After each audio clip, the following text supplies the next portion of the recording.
Hello, and thanks for joining us for Sustaining Us here on KLCS PBS. I'm David Nazar. When we talk about Los Angeles, this city is synonymous with amazing weather, great beaches, movie studios, iconic sports franchises.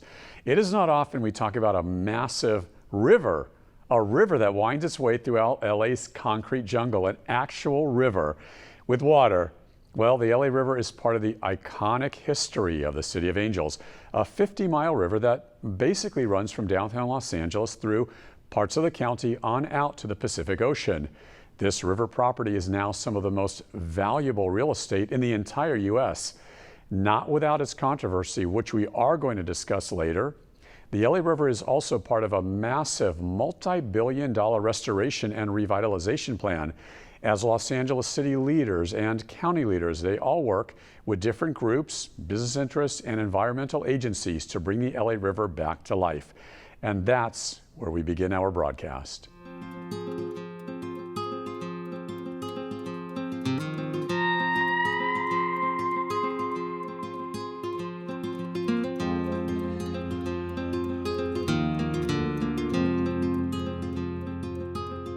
Many Angelenos have no idea this is the LA River, just part of the 51 miles as the river winds through downtown Los Angeles. Encased in concrete, this section of river has provided the perfect backdrop for hundreds of TV and blockbuster movie scenes over the years. So much so, the LA River kind of morphed into its own Hollywood movie studio.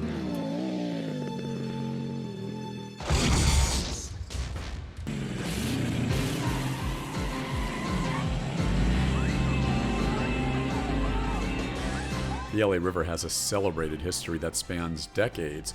In the 1930s, Congress had the U.S. Army Corps of Engineers tame the river.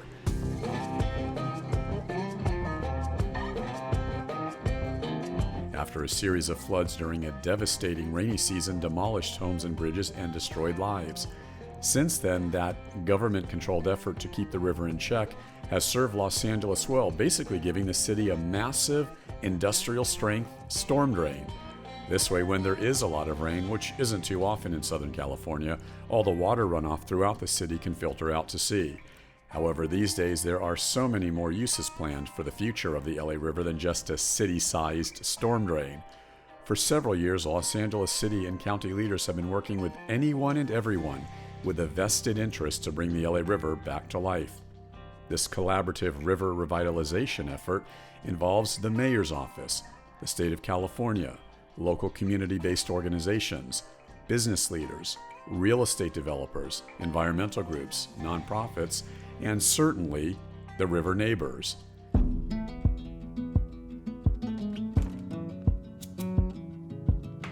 The LA River spans a swath of Southern California real estate, beginning in the Santa Susana Mountains, working its way through LA County in the San Fernando Valley, downtown LA in the Elysian Valley, West Los Angeles through Long Beach, eventually out to the Pacific Ocean. The million-dollar question, what exactly should be built out here along the river? Should there be more environmentally friendly construction? That includes things like more kayaking, hiking trails, bike paths, walkways, equestrian facilities, parkland of all sorts with open space, green space, more plants, trees, and wildlife. Or should this multi-billion-dollar LA River revitalization plan also include things like million-dollar condos, tall, big block housing complexes, multi-story buildings and commercial space, mixed-use structures, retail, in other words, more urban sprawl out here? Or possibly some sort of a combination of all of this? That's a tough decision because there are so many interests involved, and some with different plans. Ed Reyes has a plan. You possibly recognize him as the former LA City Council member who began his river effort back in 2001 with an imagination to create a great park of sorts out here. Reyes's imagination for a new LA River future really took root in the past when he was a kid living in Cypress Park near the river back in the 60s and 70s. As a youngster, I saw how kids like myself could not even play at the playgrounds because of the infestation of gangs, the fighting, the homicides that were occurring. So we found this through an accident. My friends and I on our bikes were running through the rail cars, basically maneuvering the old rail yards. Found the fence, threw our bikes over, and we saw this.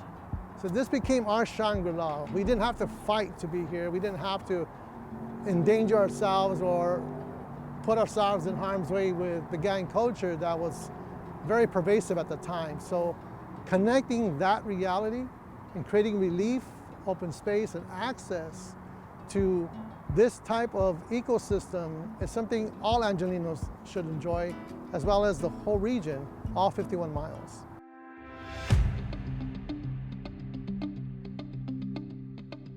Reyes says today his plan for revitalizing the LA River is all about combining the environmental and the economic. He says the real estate development out here must be what he dubs good, smart residential and commercial construction.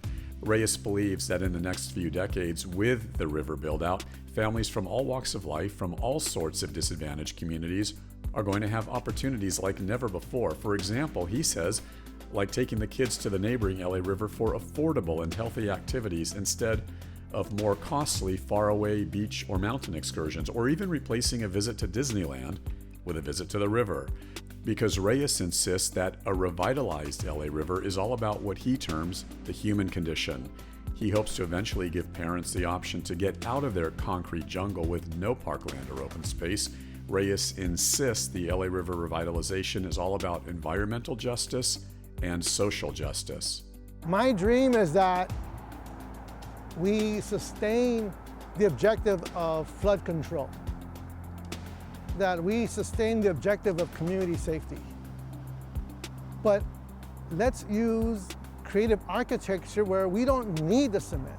My dream is to see all this gray and cement, to as much as possible be eliminated and replace it with something green, something natural, that allows the communities to embrace and enjoy nature.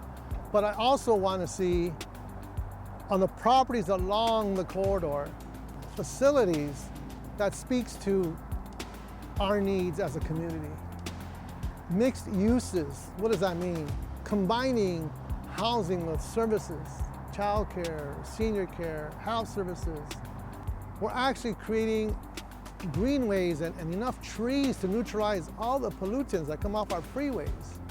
In this pocket alone, there's 5 freeway interchanges.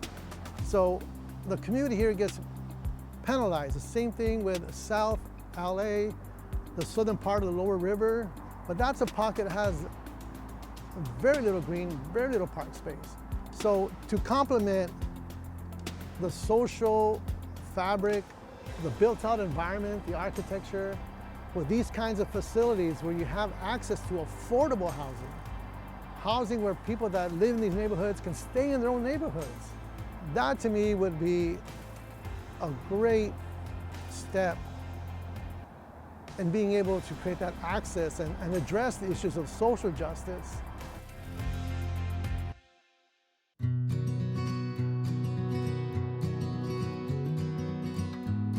The plan's goals are to reconnect Angelenos with the river.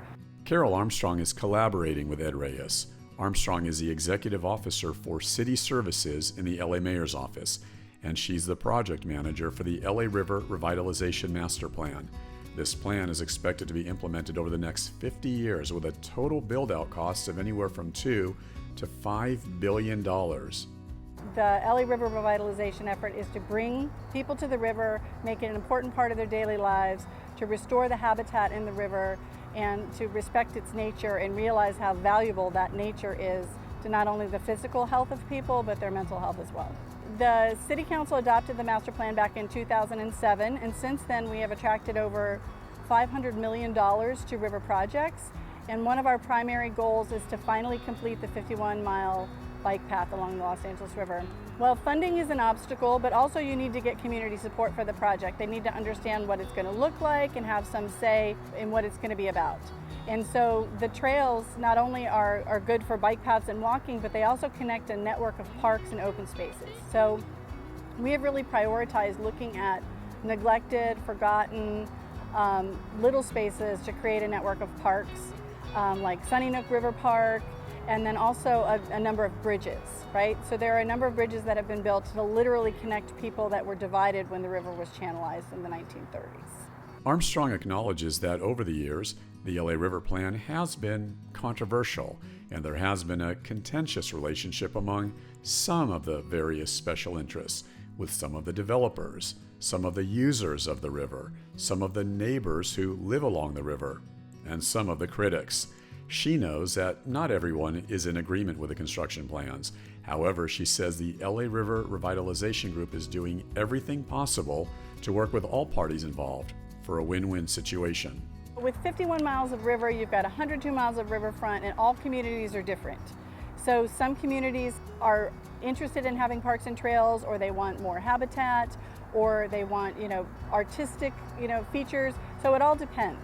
Sometimes you have conflicts of users. Like here in Elysian Valley, a lot of people like to use the trails for walking, but then there's some cyclists that like to use it for high-speed cycling.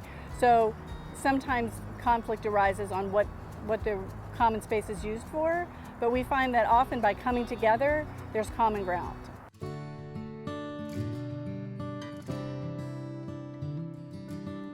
Deborah Weintraub is the Chief Deputy City Engineer for the City of Los Angeles. Weintraub also works with Ed Reyes and Carol Armstrong. She says there are more than 200 LA River projects currently in the works, and Weintraub explains some of the more recent projects she's been helping with as part of the massive revitalization plan. We've taken unused space next to the freeway in Elysian Valley and created a park along the river. We've built a bridge for horses. There's a large horse community on the east side of the river who previously had to cross through the river, and it was dangerous, so we've built an equestrian bridge. We've purchased 40 acres of land. We're in the process of planning at a crucial junction in the river, also in Elysian Valley.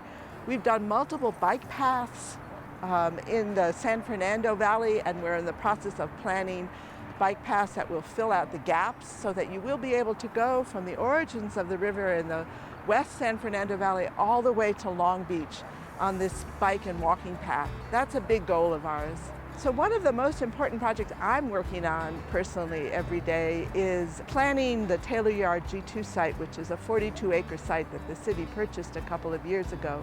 And we're collaborating with the Mountains Recreation and Conservation Authority and state parks, because between the Taylor Yard G2 site, a state park site to the north of us, G1, and then an existing park, Rio de Los Angeles, it's over 100 acres of open space. And it's right at the midpoint of the river, the entire river. And it's an important site that for years community members, river advocates have said it's crucial to restore and bring back to public use. Build up that natural habitat in the best way possible, but let's not forget the human factor. Let's not forget what's happening to people every day, especially in COVID-19 environment. Where do they go? Where can they go? This is open space. Why not make it inviting? Why not make it healthy? And why not make it complementary to the ecosystems and natural habitats that are part of this corridor? We all realized that we had a river here, and I don't think that was really in the public awareness before that. And that even though it had been lined as a flood control measure, it was still a river that had life and activity on it that the public could make use of. So it's about sustainability in the sense that it's about bringing to life a huge piece of urban infrastructure that really had been neglected and had been hidden from the city. Let's talk about how we make change for the people that live along the corridor. But let them decide for themselves. Let the community be their own advocates.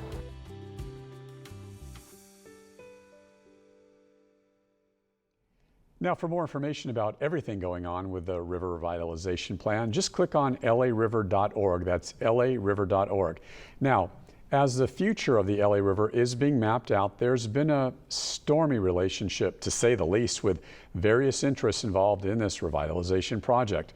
The city and county leaders, the environmentalists, business interests like real estate developers, and certainly the neighbors over exactly how building along the river's edge should be done if at all.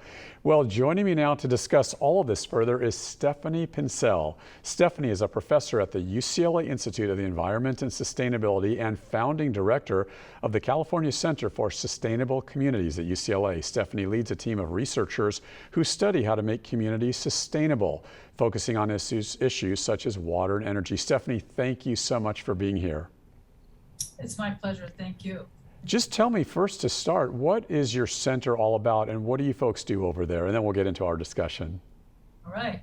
So we're a research center at UCLA, and we have been looking at the question of how cities can be more sustainable, including energy use and energy provision. So big centralized solar versus distributed generation versus natural gas, those kinds of very complex questions, as well as how much water people use, what we use water for, and if LA could become water self-reliant. Those are a couple of the big highlights of what we work on, but we work on lots of other things too.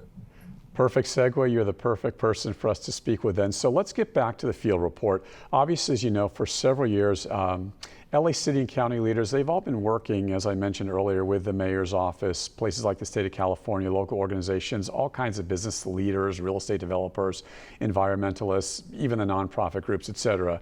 You know, they want to revitalize the LA River. They've been talking, Stephanie, as you know, about things like the housing, the apartments, I mean, even condos, mixed-use retail, the nature retreats, hiking paths, biking, just a lot of green space, a ton of development, really too much for me to list. So it really does sound like a good plan. Is there anything wrong with all this, Stephanie?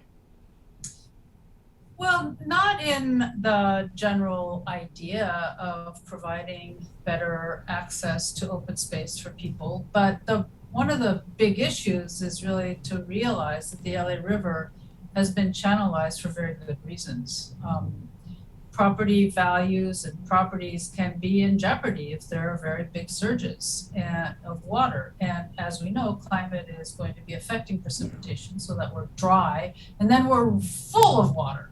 And so the question becomes very complicated about how you provide the kinds of open space and access to a concrete channel, essentially, and what that means for the city and the other cities all along the river channel. During the field report, we spoke with Ed Reyes with River LA. He seemed to have had a good point in the story. He said, why not have this be a more inexpensive destination place? He's talking about disadvantaged families, people of color who oftentimes don't have the opportunities that others have.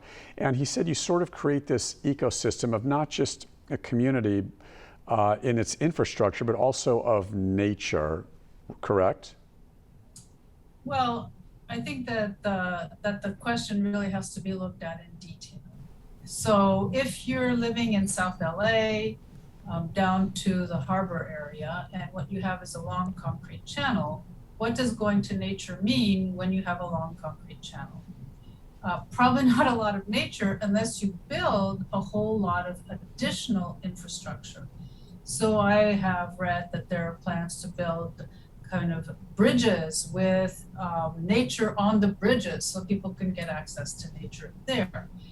It is a very engineered approach. Once again, we've engineered the system, now we're engineering open space. And I guess some of the questions that I would ask are about the ways in which we're thinking about these communities and cities and their lack of open space. So is it worth creating additional infrastructure along the river to provide access to people there? Or can we think about creative ways to retrofit green in existing communities so that they have a more dispersed availability of green other than just being the communities adjacent along the river? So I think there are a lot of trade-offs there. So are you saying, Steph, that this is too much of an ambitious plan, too grandiose a plan, so to speak? No, I think that it's a narrow plan, actually, bizarrely enough. It's a plan that looks at a concrete river channel that dreams of the past of a free-flowing river, which we don't want because today there are too many houses and people in the way, and that tries to jam in a whole set of different and complex and conflicting desires because we've managed to get the Army Corps of Engineers to believe that that's a navigable river, and so there's money. So the fact that there's money provides an opportunity. The fact that that opportunity is trying to meet everybody's wishes, wants, and desires becomes the point of conflict. And getting back to Ed Reyes in our field report, I've heard not just Ed, but others repeatedly say that the LA River revitalization is really all about what they term, and I've heard you use these words too, Stephanie, environmental justice, social justice. It's definitely something you know about. You spent part of your career really studying and talking about this and affecting change. You and I have talked about this in other reports. That's what he's saying. That's what others are saying.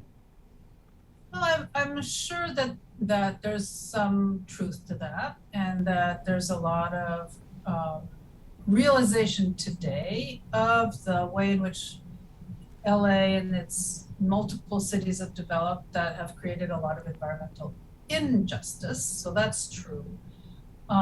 It is a kind of a wonderful dream to revitalize what was once a river, but I think that the consequences of that kind of approach, if you look at the High Line in New York and you think of a parallel approach for a High Line kind of at the LA River, I know that there's been a lot of concern about gentrification, but you know, it is a real question. Now, do we leave people bereft of open space because we're concerned about gentrification?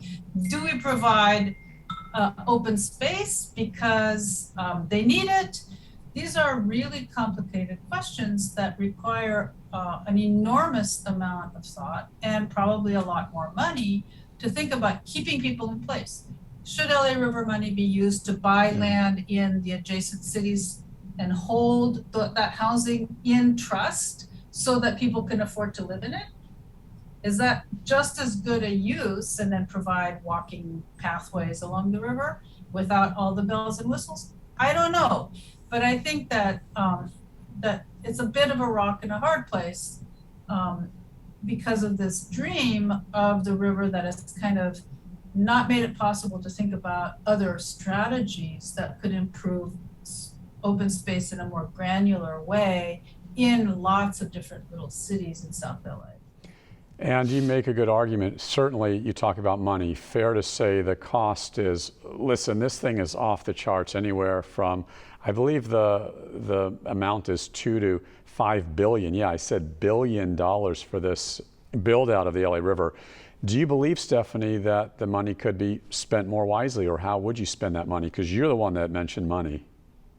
Well, I don't think it's possible because the money, as we know in government, is siloed, right? We would not be able to get access to that money to do anything else. And that's part of the dilemma, actually, because if you want to be able to improve the quality of people's lives, you look for sources of money, but then there are all these strings attached. It has to be for the LA River revitalization because that's the money that's available. And it really creates a kind of path dependency in a certain kind of direction that then it becomes a set of blinders in a certain sense about anything else that's maybe possible to do or might be desirable. We haven't even explored those other alternatives because of the LA River possibility of the money. And broadening out the discussion in our last few minutes, Stephanie, why, in your opinion, has there been, maybe I should say, such a contentious relationship, for lack of a better word, with so many of the parties involved with this revitalization project? You know, we talked about it earlier, the environmentalists, the business interests, and certainly the folks who live there now. They own houses near the river. Why the controversy, in your opinion? It's a kind of deep question.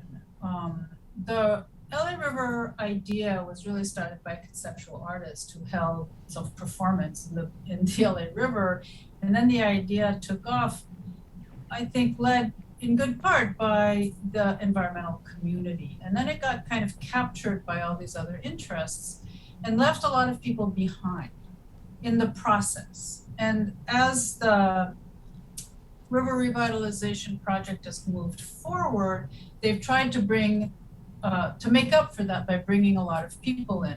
But there's a kind of initial resentment that's been very hard to overcome, and also fear of change by those communities.